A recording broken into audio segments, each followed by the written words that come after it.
less of RG with the fisherman being gone. And it's wild to me how these players are able to not only adapt, but completely master these different decks and these different archetypes and these different metas within literally just days and weeks to be able to play in CRL at this super high level. Yeah, and just to add on top of that conversation, you know, for Morten, he was the guy that took first place in our Mega Draft ladder that happened this year. So one of those things of being able to understand matchups, being able to understand macro, being able to understand and keep up with balance changes is that guy at the top of your screen. Morten, top of your screen, TAA at the bottom.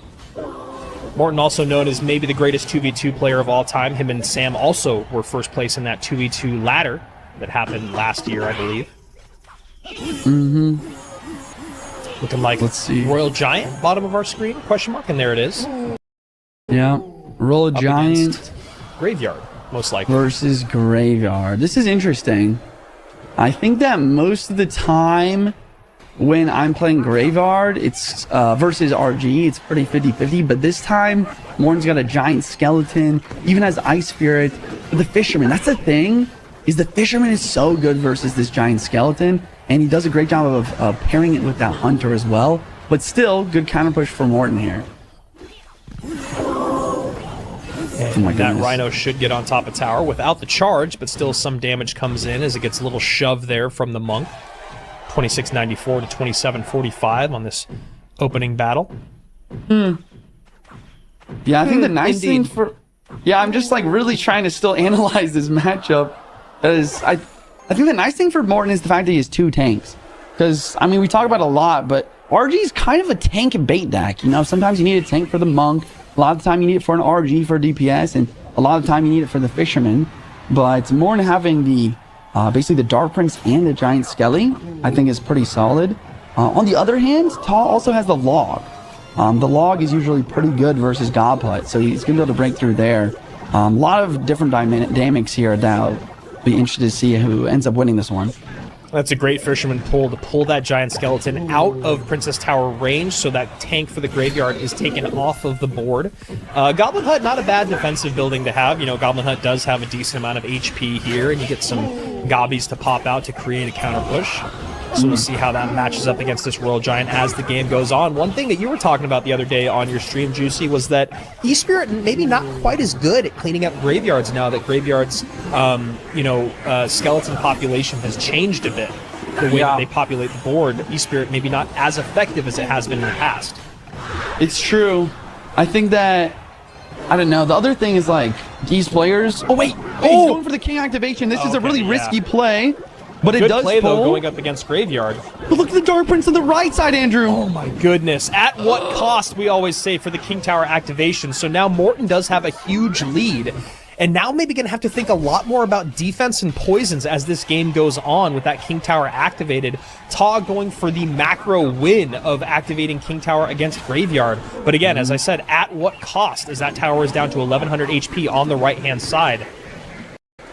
Yeah, you see Morten already shifting here to just, okay, I'm going to get a poison on this tower, and it's really up to TAA now to try to break through.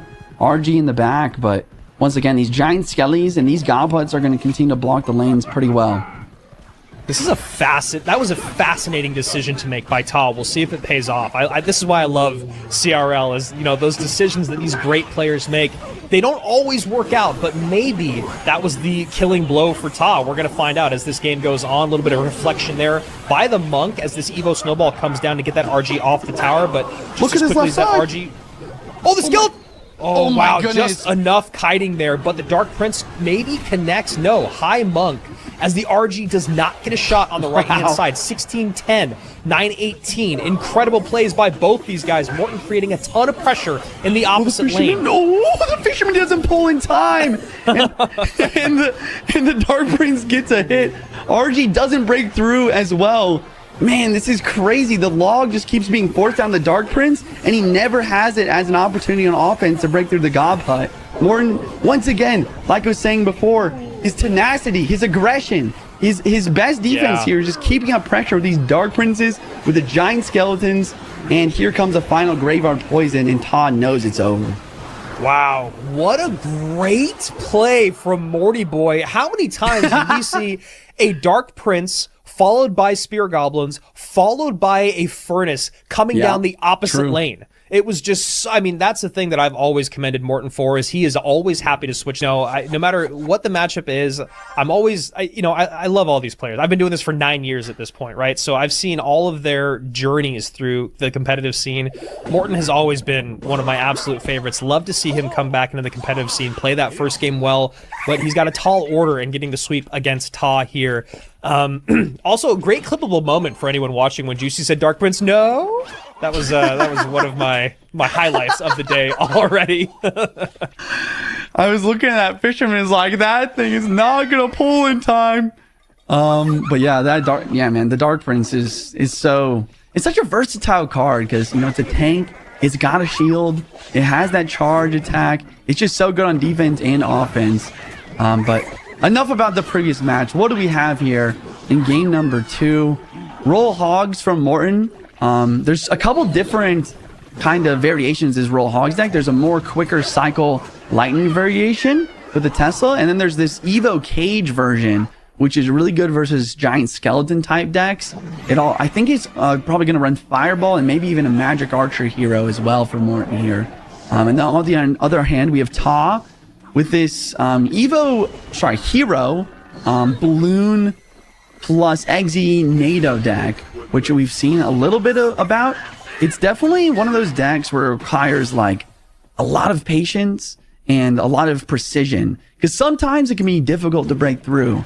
But as we saw Riley do earlier, that sometimes all you need is just consistent balloon death damage. So that's going to be something TAA will be going for here as well. Someone saying in the chat that I sound like a proud dad. Absolutely, at this point. So Bomb Tower going to come out, going to miss the pull on one of those Royal Hogs, and the Tower activation comes through again. Morten with a little bit of smile on his face going, all right, man, you got the Bomb Tower, you got the NATO, you got the Executioner. This is going to be a little bit of a tough battle here. 2586, the lowest tower on the board for Morten on the top right-hand side, and then again, understanding the macro, Morten goes, okay, well, I think a lot of Magic Archers on the board could be a good way to deal with creating some pressure for TAA as it baits out that miner. Yeah. Bait out the miner, but then we see the ability to protect the Marcher. Knight on the right lane gonna tank everything, and then wait, the NATO slightly missed time though, so one of the Marchers stays alive, and Morten takes the opportunity to go straight in for the attack. A nice zap plus Bomb Tower here to clear all that off the board, but as you guys can already see the play style of Morten, which is understanding the macro and then making his opponent play uncomfortable. So we'll see how much more that happens as this game goes on. Skeleton Dragons and Magic Archers all cycled in one lane, knowing that spell power is not a problem.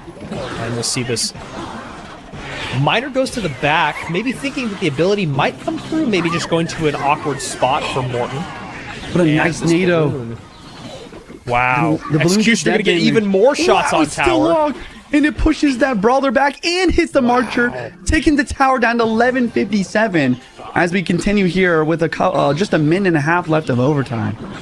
Morten going hyper aggressive here. Piggies plus Marcher up high. Skeleton Dragons behind, just trying to create anything, any path. And you keep seeing that shake of the head from Morten. That is a signature move when he knows that he is in a very bad spot. This is not a great matchup for him, and TAA is also playing this very, very well.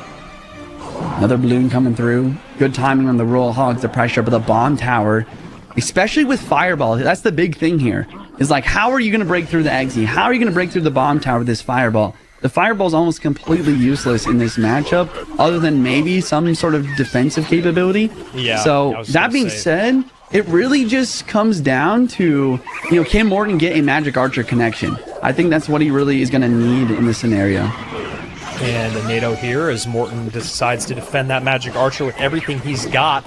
Royal Pigs Evo to the right-hand side. Marcher trying to connect, but a nicely placed Executioner there. And TAA's defense has just been exceptional in this game. His NATO play has been near perfect. Yeah. I give him a 99 out of 100 in terms of just barely missing that NATO early on, but he had the Bomb Tower to cover his tracks. So everything with the Executioner lineups has been excellent, and even the placement there, as Morten has 25 seconds and needs a miracle. NATO zap, cycling back to the Bomb Tower. Morten had one opportunity to outcycle both the exit and the bomb tower there, but TAA just uses the triple elixir perfectly to get that cycle back. You know, we also see TAA even predicting for the magic archer to the right-hand lane. The Eggsy NATO zap just cleans up everything, and my goodness, like you said, just a defensive masterclass from TAA, really just locking everything down. I think TAA is like a perfect example of like the antithesis to the gameplay that Morten brings, of just solid, consistent defense. As we get into game number 3, so shout out to our producer there as we hop in to our third and final game of this best of 3. Good luck's coming out from both these players. A lot of respect from them to each other. And I was going to say, it feels like Morten is probably going to go something, again, a bit aggressive, because that has been his play style for the day today, as a bandit is cycled in the back. And arrows as well. So most likely going to be Mega Knight from Morten. Especially since we're seeing arrows and zap, it's probably going to be some sort of Mega Knight Prince wall breaker deck, usually.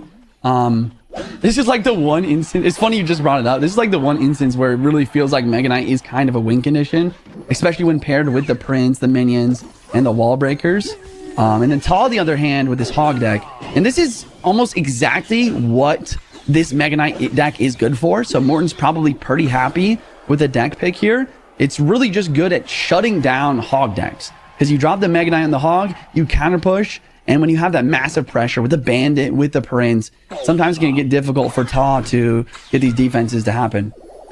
Yeah, Morten already recognizing the matchup, just going immediately with the MK plus the minions, knowing that those minions are going to create a little bit of problem for TAA. TAA did a really good job of his placement and timing with that magic archer and his defense to make sure the minions didn't get much damage on tower.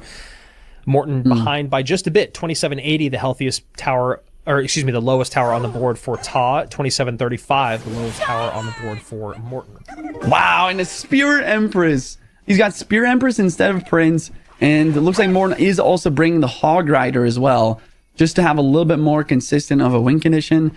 And we saw earlier with the Lava Spear Empress, and we saw a previous Mega Knight Spear Empress deck, and he even has Boulder. Wow, he has so many counters to the Hog Rider, and the Spear Empress once again is going to be so difficult for TAA to basically take out. I mean, you talked about it earlier about how Magic Archer, you know, it's very versatile, has splash damage, it's kind of a secondary win condition, but at the same time, you know, it doesn't have enough DPS to deal with the Empress sometimes. So it's really in TAA's court, like, to find a way to not only get damage, but I really don't know how he's going to be able to defend these big pushes as well. Yeah, and Morten already starting that big push here as you see the Bar Barrel come out to defend against that Spirit Empress to protect the Magic Archer as a hog goes down the left-hand side now. And this is a huge push on the left-hand side. Bandit should be able to connect on tower. No, Bar Barrel there just in time. TAA with the shake of the head. He knows he's in a ton of trouble. Minion's going to connect as well as Morten opens this thing up and is up for Elixir. And Morten, you can see kind of rocking in his chair going, oh yeah, this is exactly what I wanted. Yeah, big push comes through, and TAA did not have Goblins or Ice Spirit or even Bar Barrel in cycle. That's kind of a situation you'll get with these Mega Knight hog decks, is I found that, you know, sometimes I'm used to just having a Knight or a Mighty Might or some sort of cheap tank or maybe even Valkyrie to deal with the situations like that. But when you have Mega Knight and you're at 4 Elixir and you're trying to save up and there's a bandit on your tower, it's all you can do is kind of just cry. And that bandit nicely placed. Going to have to defend the Tesla with the Magic Archer. And Morten also opting to eat damage on the right-hand side from that hog so that the Spirit Empress can stay on the board. TAA delaying the inevitable at the moment as a second Mega Knight comes down and a Ground Empress. TAA just thirsting for a way to defend. And that is going to do it, most likely. Wow. Yeah. I mean, I shouldn't laugh, but I feel so bad for TAA and just the desperation. Ice Spirit, Hog Rider trying to distract as 2 Mega Knights are on the board. The Ground Empress, the Hog Rider coming through. I mean, what a great deck pick from Morten and his team. Yeah. But also just great gameplay to back it up. Just applying insurmountable pressure at the bridge as Morten does. I think that the big thing that we haven't mentioned yet that